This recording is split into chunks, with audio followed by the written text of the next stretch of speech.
Ship or Sheep, 3rd edition. An intermediate pronunciation course by Anne Baker. Published by Cambridge University Press. This recording is copyright.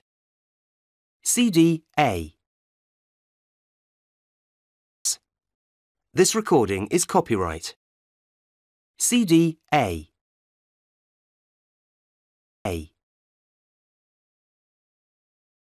IELTS Foundation by Rachel Roberts, Joan Kokonga and Andrew Presshouse. Published by Macmillan Education, a division of Macmillan Publishers Limited. Copyright Macmillan Publishers Limited, 2004. CD1. Diagnostic Test A, Section 1. 1A. Eel, eel. 1B. Ship, chip. 2A. Six, seeks. 2B. Fat, hat. 2C. Feel, peel. 3A. Tin, 10. 3B. Back, bag. 4A. Said, sad. 4B. Choke, joke. 5A. Cart, cat. 5B. Much, march. 5C. Tin, tin. 6A. Best, vest. 6B.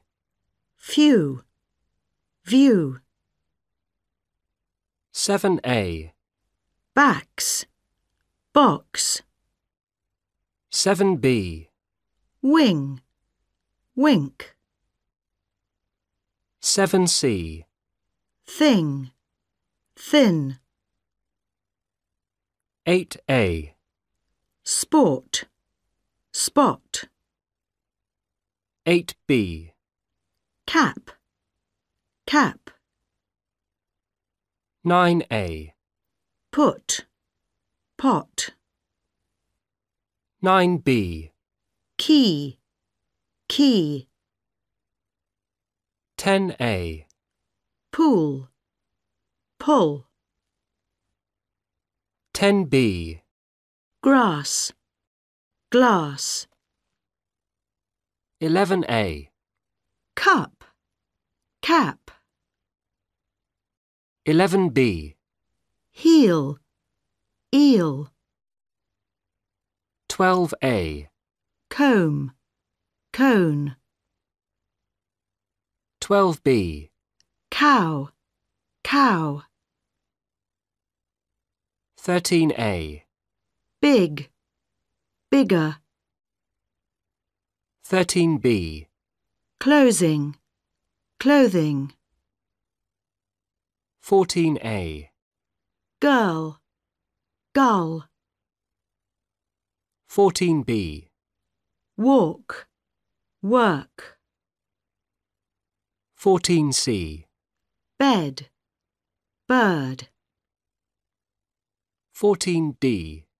Drain, train. 15A. Pen, pain. 15B.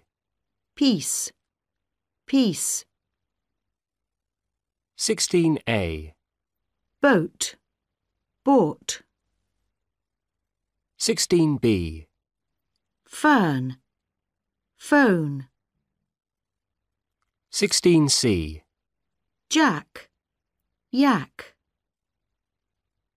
17A. Laugh, life. 17B. Wheel, wheel. 18A. Beard, bead. 18B.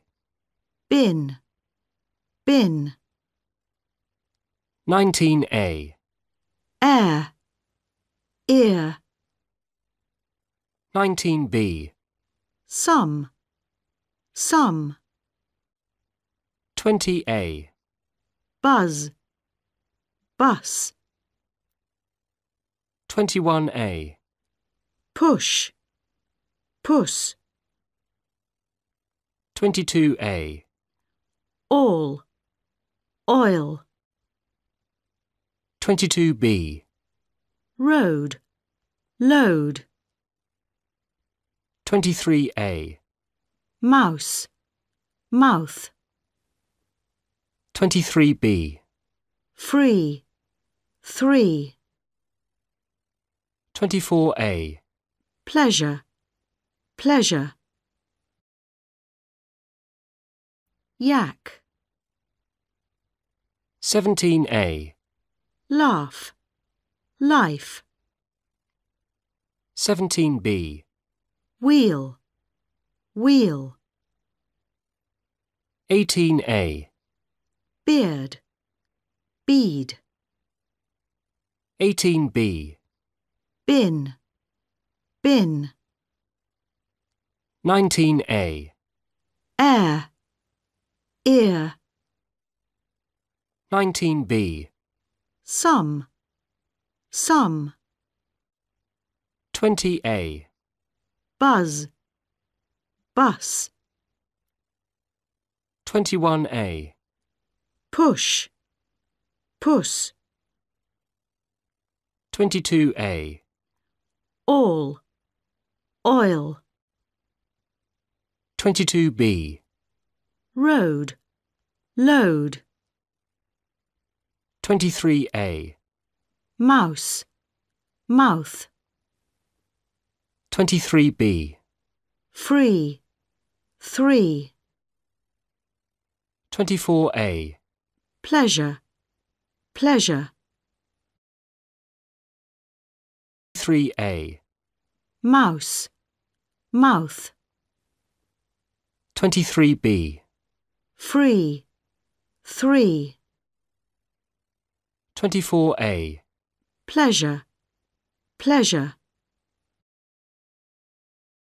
A. pleasure, pleasure. Unit 1. Studying Abroad. Recording 1. Hello, Lee Cha. I'm Susie Shaw, the admissions officer. Hello. Pleased to meet you. I'd just like to talk to you to find out a little more information to give your new tutor, Stephen Ennis. Okay. How old are you, Lee Cha? I'm 18. Okay. Now, your start date is next Monday. That's the 14th of February. And you're in class 2B. Sorry, 2D. No, 2B. B for Bravo. Oh, Do you know when you're finishing? October or November? I'd like to go home and see my family in November.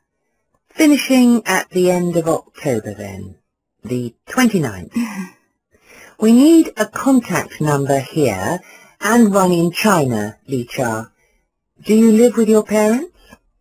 No, I live with my grandmother and brother, Xiao, in Hong Kong. Their telephone number is 8731-4591.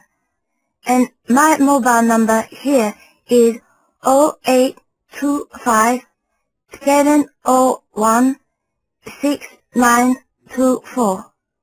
Obviously you've studied English before. How long have you been studying? About 3 years. Is that all? You must work hard. I thought you'd been studying for at least 5 years. Do you have any other hobbies? Well, I like playing table tennis. I also spend a lot of time emailing friends. Oh, and I like reading. I read in English sometimes too. Great. That's probably why your English is so good. Now, you want to take IELTS, don't you? Why's that? Well, I want to go to the University of Sydney. I'd like to study IT and computing. Really? Would you like to get a job in IT in the future? Yes, I'd really like to work with computers. There are just so many possibilities. Section 2. Example. That's Leslie, isn't it? That's Leslie, isn't it? 1, Is that Leslie? 2, Yes. 3, How are you? 4, Really? 5, Did you go by plane? 6, That's the new airline, isn't it? 7, How much did it cost? 8, Well, it was worth it, wasn't it? 9, You took a video camera and a tape recorder and a... 10, Well, you could take me with you the next time. 9, You took a video camera and a tape recorder and a... 10, Well, you could take me with you the next time. Well, you could take me with you the next time.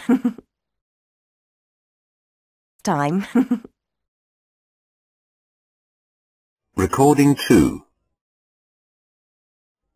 Hello, everyone. Thanks for coming this evening. I've been invited here tonight by the International Student Society to talk a bit about culture shock. For many of you who have recently arrived from your home countries, life here in New Zealand must seem quite strange and different to you in many ways. Because of my work as an anthropologist, I've had the opportunity to work in quite a number of different countries with quite diverse cultures. So I've had my fair share of culture shock and know exactly how you might be feeling at this time. Tonight, I want to talk a bit about my own experiences of culture shock and then go on to give you a few hints on how to minimise the effects. I first left New Zealand when I was only 22 to do some research work on the island of Sumatra in Indonesia. I was interested in learning all about the country and the people, but I was particularly fascinated by the architecture. In the part where I was working, the buildings have beautiful curved roofs that I'd never seen before, and I loved them. Life in Indonesia is very different from life in New Zealand, and at first I found it very difficult to adjust. The worst thing was looking different to everyone else. I'm about average height in New Zealand, but in Indonesia I was much taller than most people, and it made me feel very uncomfortable. One of the best things, though, was the food. A change in diet can be one of the biggest problems of moving to a new country. But for me, Indonesia was not difficult from that point of view. I'm very keen on spicy food, and there is an Indonesian chicken curry called rendang that is out of this world. Climate can be another thing that people find it difficult to adjust to. I found working in Egypt very difficult because of the extreme heat. In contrast, living in Finland was hard because during the winter months the days are so short. Where I was in the north, it was only light for about 4 or 5 hours a day in December. By the end, I was pretty good at cross-country skiing, though. Language is often one of the biggest barriers when you're settling into a new country, but I'm quite good at learning them, and this hasn't usually been a problem for me. However, Japan was quite different. I had learnt some spoken Japanese before I went, but I hadn't tried to learn to write, so initially I was a bit nervous about going to a country where I couldn't read anything. This did make life a lot more difficult for me. I couldn't read the destinations on buses, or menus in restaurants, or even road signs. Sometimes it can be very small things that you're not used to that can make you feel the most homesick. For me, in China, it was connected with eating again. I really love Chinese food, but I found it very difficult to eat with chopsticks. I did learn eventually, but I still prefer a fork. One of the best things about my stay in China, though, was the professor I was working with at the university. He was really enthusiastic about his work, and that made my job very satisfying. Okay, well, enough about my experience. Having mentioned some of the problems I faced, I want to look a bit more generally at how you can adapt to culture shock. Section 3. 1. Nowhere. Birthday. Mistake. Toilet. Postcard. 2. Guitar. 18. Today. Machine. English. 3. Away. Brother. Breakfast. Frightened. Valley. 4. Comfortable. Vegetables. Photograph. Lemonade. Minimal. 5. Telephoning. Supermarket. Conversation.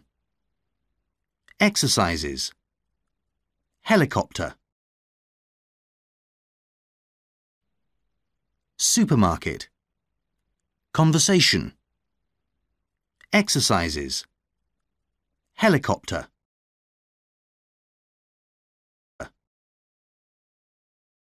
Recording 3. So, this afternoon we've been talking a bit about culture shock and your experiences of culture shock so far in adjusting to life in this country. Maybe this hasn't happened to you and you're thinking it won't because you're from Europe or you've done a lot of travelling before. But it is important to understand that culture shock can hit you whatever culture you come from and however well travelled you are. It's a perfectly normal experience. It's a little worrying when it does happen to you. There are some things you can do, however, to help yourself get through it. First of all, do keep in touch with home. Aki, on student reception, can help you to buy a phone card to make cheaper calls home, and you can always email friends and family from the resource centre. If you haven't brought any photos of friends and family, get them to send you some so you can feel at home.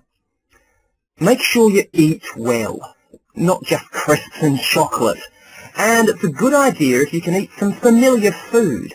Other students from your country will probably be able to help you find shops which specialise in food from your country.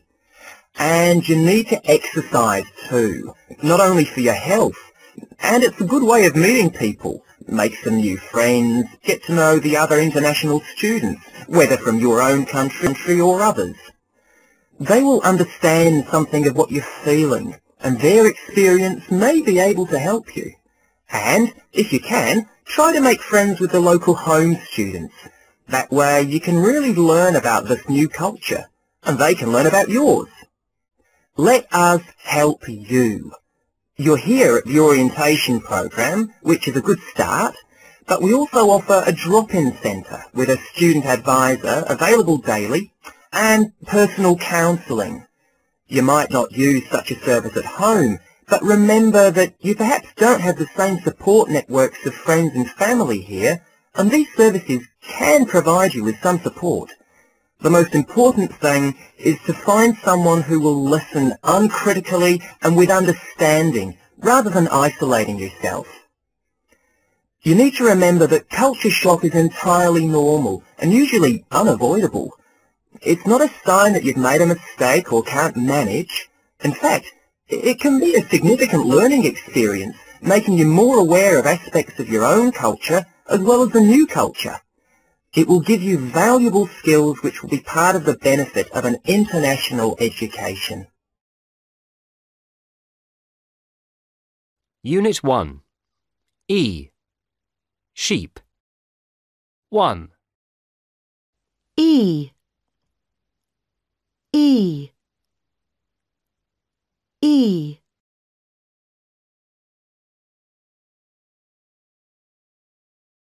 Unit 2. Earth Today.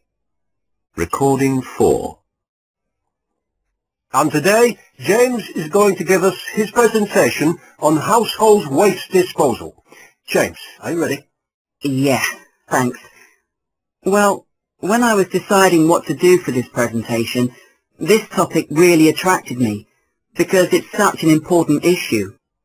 And it's going to become even more important in the near future when new European law comes into effect. If you have any questions as I go along, please feel free to ask and I'll do my best to clarify things. Okay, I think the facts and figures speak for themselves. On average, we produce 30 million tonnes of solid household waste every year, or around half a tonne per person, which is a tremendous amount if you think about it.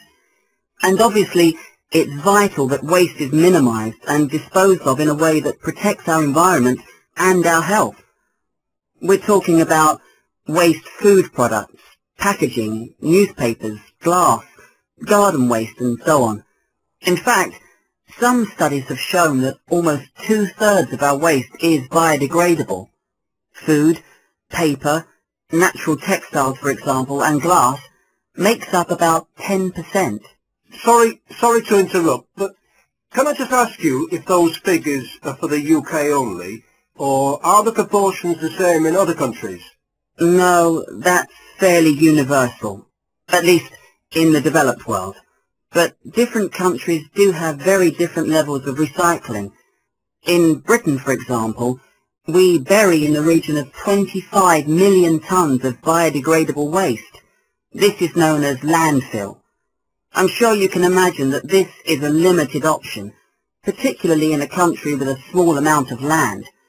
As well as this, 2.5 million tonnes is burned to produce electricity, which is better, but still has environmental problems associated with it, and 2.5 million tonnes is recycled or composted. This is the current situation in the UK? Yes, it is.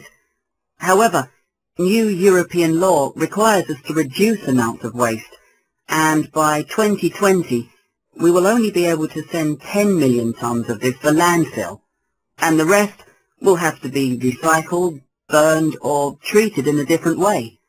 So clearly things are going to have to change, and everyone is involved in this issue in some way. So what exactly is being done? Well, the policy of the government and of environment agencies is firstly to reduce the amount of waste we create to begin with, and secondly, to reuse the waste that is created. Obviously, some disposal is necessary, but the aim is to limit this as much as possible. What we need to do is to conserve raw materials like tin and aluminium, while still protecting the environment and public health. Yes, but what does this mean in reality? There are quite a few things that are being done, mostly by local councils. They're responsible for household dustbin collections, or taking away all the rubbish you produce in the home. In recent years, many more sites have been set up to collect waste separately for recycling. There are often containers in car parks or outside supermarkets for people to put bottles in. Clear, green and brown bottles are separated. Also, newspapers and magazines can be recycled as well as tins made of aluminium. One of the problems of this, though, is that most people are not bothering to take their rubbish there. To overcome this, some local councils also provide special containers, often called recycling bins, for residents to collect glass and paper in. They put these outside their houses at the same time as their rubbish, and they are collected and recycled. I see. So, are you saying that recycling is more important than actually reducing waste? No. Nowadays, many products are increasingly being designed with reuse or recycling in mind, and I think, in general, people are far more aware about these issues. In some countries, like Switzerland for example, they've put a tax on black rubbish bags, so that people are encouraged not to just throw them straight in the bin, and to reduce their rubbish. Having said that, I think it's still absolutely crucial for the government to continue raising people's awareness of the importance of waste management and disposal. Overall, the situation has improved over the past 25 years, and this is mainly because of new laws with tighter controls and higher standards. Even so, individuals and businesses still need to work very hard to reduce and reuse waste as much as possible. Thank you very much. That was a very nice presentation. Does anyone have any further questions?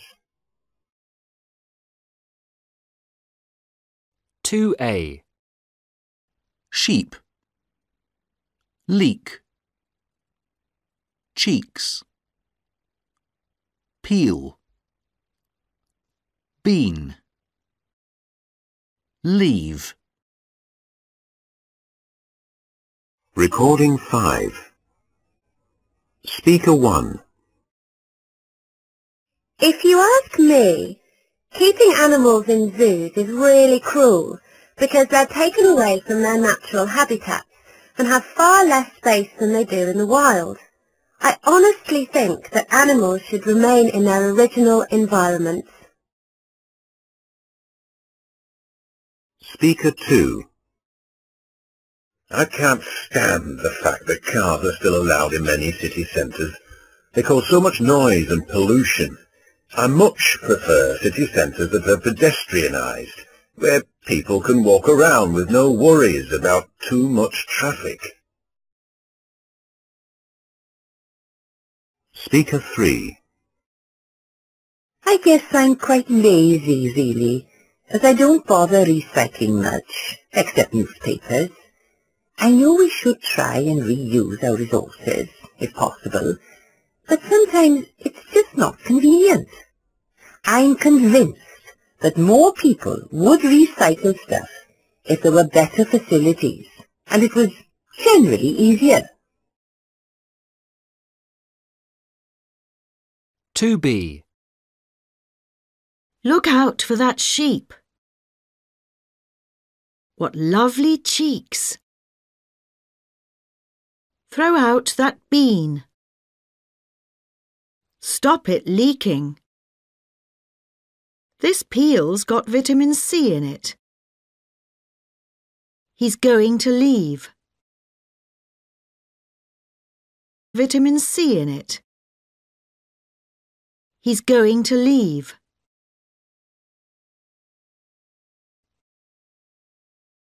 Unit 3. Out of this world.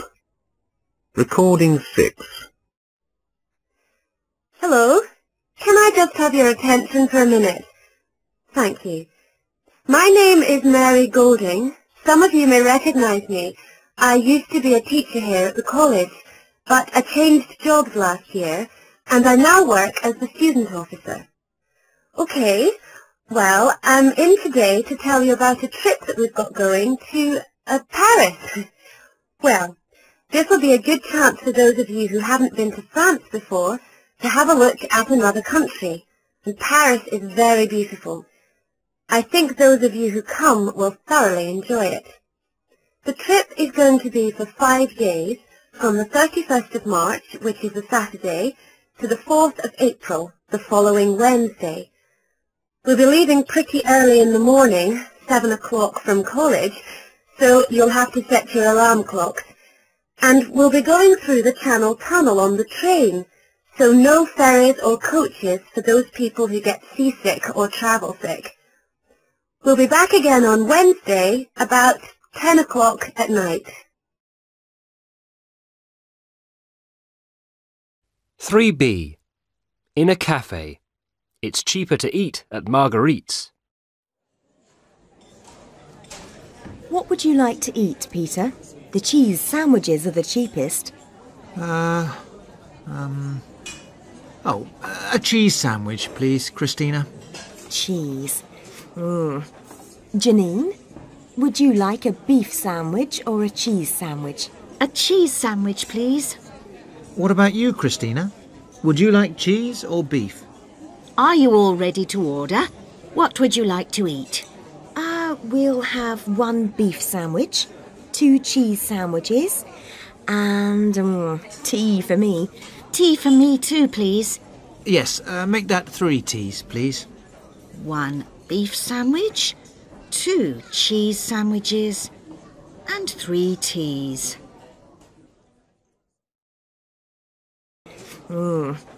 Janine, would you like a beef sandwich or a cheese sandwich? A cheese sandwich, please. What about you, Christina?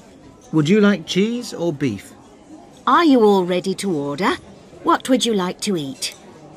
We'll have 1 beef sandwich, 2 cheese sandwiches, and tea for me.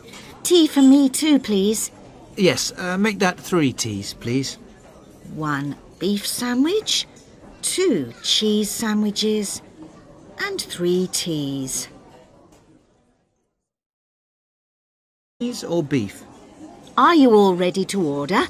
What would you like to eat? We'll have 1 beef sandwich, 2 cheese sandwiches, and tea for me. Tea for me too, please. Yes, make that 3 teas, please. 1 beef sandwich, 2 cheese sandwiches, and 3 teas. 2 cheese sandwiches, and tea for me. Tea for me too, please. Yes, make that 3 teas, please. 1 beef sandwich, 2 cheese sandwiches, and 3 teas. Me too, please. Yes, make that 3 teas, please. 1 beef sandwich, 2 cheese sandwiches, and 3 teas.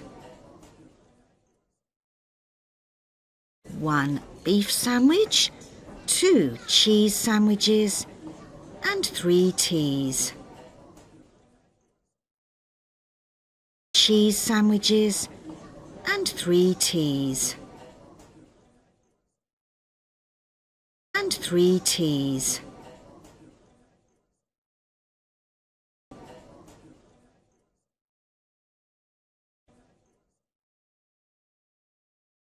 Recording 7. So, what will we be doing when we get there? If you look at the diagram of Paris that I've given you, you can see that we're going to be staying in a small hotel near the centre of town. It's actually in the area called Montmartre. The accommodation will be shared, so you'll be in a room with one of your friends. You can obviously choose who you'd like to share with.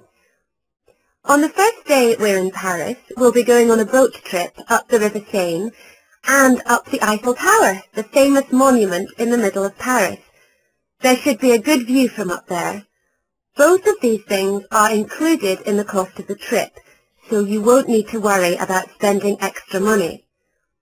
On the second day, we'll be going to Notre Dame, which is a large cathedral with beautiful stained glass windows. There's no admission charge for this, but there are lots of souvenir shops around, so you might need some money for those. There will be lots of time for having a look around on your own and doing some shopping. I know that some of you are very keen on that. On the third day, our last day in Paris, you'll be free to do whatever you like. You could go to an art gallery.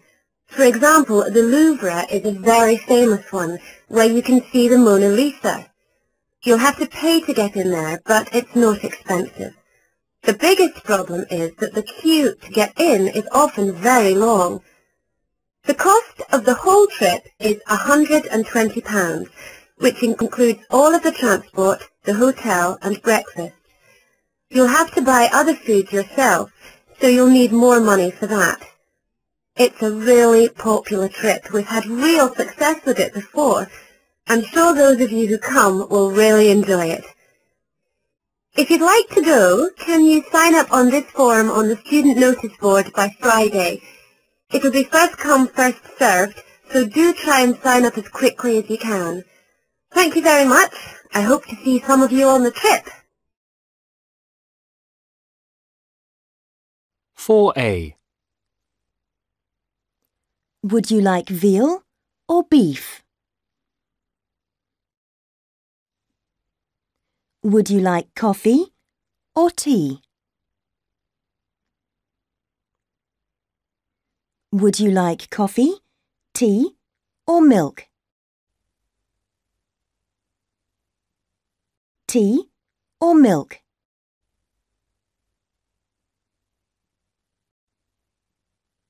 Recording 8.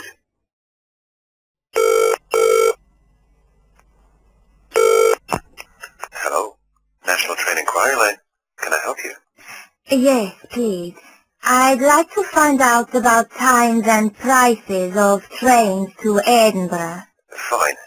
And which station will you be travelling from? Birmingham. And when would you like to travel? Friday, March the 4th. Would that be a single or return? Return, please. Standard or first class? Standard. And what time of day would you like to travel? In the morning, please. Round about 8. Right. Well, there's a train which leaves Birmingham New Street at 8:05, arriving in Edinburgh at 12:38. Okay, let me write that down. Leaving at 8:05 and getting there at, what time? 12:38. 12:38. Thanks. Do I have to change trains? No, it's direct. And what about the one after that? The next one is at 9:15, arriving Edinburgh at 14:35, with a change at Stockport. Okay. Leaving 9:50, arriving 2:35. No, 9:15. Oh, okay. And what about coming back? What time would you like to leave? Late afternoon, please. Right. There's one at 16:45, which is direct, and gets to Birmingham at 20:21, and the one after that leaves at 18:05, arriving at 21:57, including a change at Manchester. Oh, would that be Manchester-Oxford Road? No, it's Manchester Piccadilly. 4C. Things from China are Chinese. People from Bali are Balinese. People from Malta are Maltese. Food from Portugal is Portuguese. Food from Lebanon is Lebanese.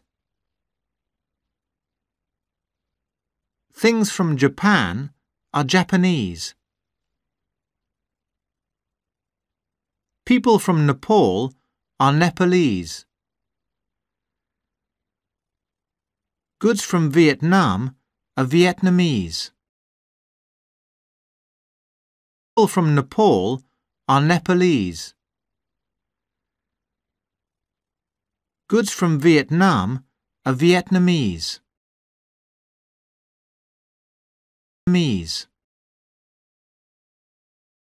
Recording 9. Right.